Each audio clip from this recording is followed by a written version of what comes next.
A few days ago, I was very close to paying $12,000 for a business coach. And nothing in my business had actually collapsed. No disaster, no big failures, just uncertainty. I started thinking that maybe I'm missing something, that maybe someone smarter could show me the right path, and that maybe this would finally quiet the noise in my head. And I noticed something quite uncomfortable. I didn't really want new information or strategy. I actually wanted relief. So in this video, I'm going to help you answer honestly. When is hiring a business mentor a smart decision, and when does it quietly damage your growth? Because both exist and beginners don't actually quite know the difference. There's a strange phase in business. You're no longer at zero, but you're not stable yet. You've proven that things can work, but you don't actually trust they will keep working. And your brain starts reopening every question. Should I change platform? Should I change strategy? Should I change niche? Am I wasting months? You're not really lacking information. You're just exhausted from deciding. And at that moment, a mentor becomes extremely attractive. Not because they know everything, but because they remove responsibility from you. Someone just tells you, do this, ignore the rest. This is why beginners often want coaches. Not for knowledge, but for certainty. So I noticed I was thinking in extremes. Either I figured it out alone, or I needed someone to guide every single step. But business rarely works like this. Most of the time, you don't need independence or mentorship. You just need constraints. For example, committing to one acquisition channel for 30 days, or tracking numbers instead of emotions, or to stop changing strategy during doubt. Many people hire mentors because they lack a rule to stop reconsidering decisions. And so the mentor becomes a replacement for commitment. But commitment can actually exist without the mentorship. And realizing that removes a whole ton of pressure. Starting a business isn't just learning skills,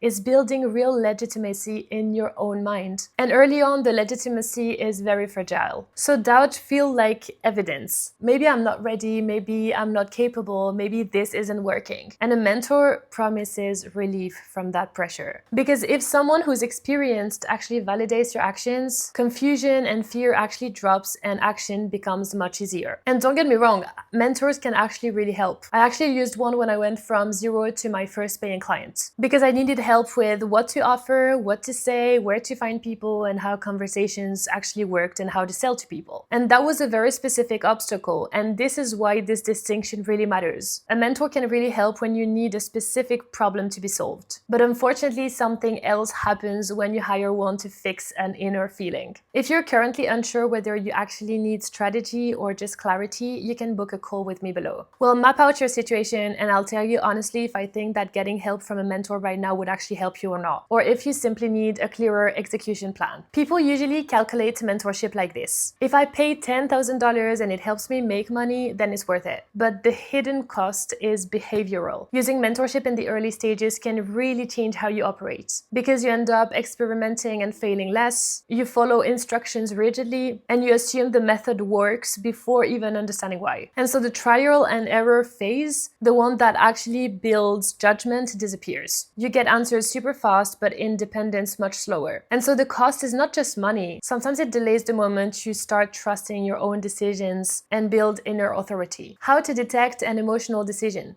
I use a very simple test. Real business problems are stable and emotional problems feel very urgent. If I wake up anxious and suddenly my whole business strategy feels wrong, nothing external actually changed. And so when the urge to hire help feels immediate and relieving, it's usually emotional pressure. So what I do is I wait a couple of days. And if the problem remains clear and specific, then I evaluate solutions. And if after a couple of weeks it just fades away, then it was just internal discomfort, which is completely normal in entrepreneurship. This alone prevented very expensive decisions I would actually regret right now. And I even made a personal rule about this. When I feel vulnerable or unsure, I don't even get on sales calls with mentors, because this is just like trying to quit in a room full of smokers. You're not evaluating, you don't even have this capacity in that moment. You're just resisting. So when is it that hiring a mentor secretly hurts? The dangerous moment to hire a mentor is actually when you want someone to hold your hand through uncertainty, because then you expect them to care about your business the way you do. But they run a business too, and you are a potential client. It doesn't mean they have bad intentions, but it does mean that your fears can be reinforced because they match what they solve. And sometimes relief feels like it's the right thing, but relief is not the same as making a good decision. Sometimes what you need is not guidance. Sometimes what you really need is to discover that you can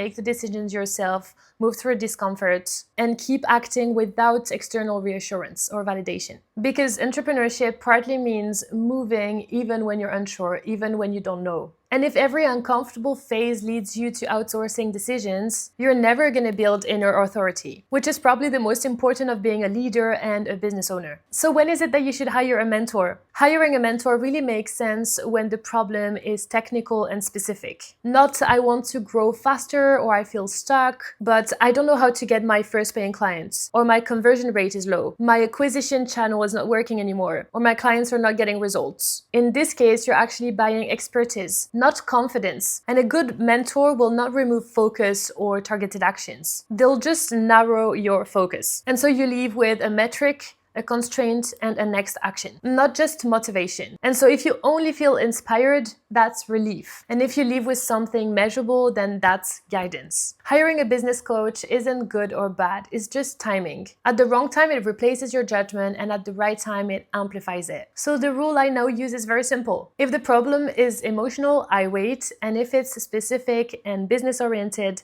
then I look for help. Because if every single time you feel uncertain, you reach out for someone else, then you're never building the confidence that makes you a real business owner and a leader. Because confidence in business is not built by avoiding uncertainty, it's built by surviving and going through it. And if you want help figuring out which situation you're in, feel free to book a call with me down below. I'll help you decide honestly whether you need guidance or if you just need a clearer plan and start taking action. I'll see you in the next one.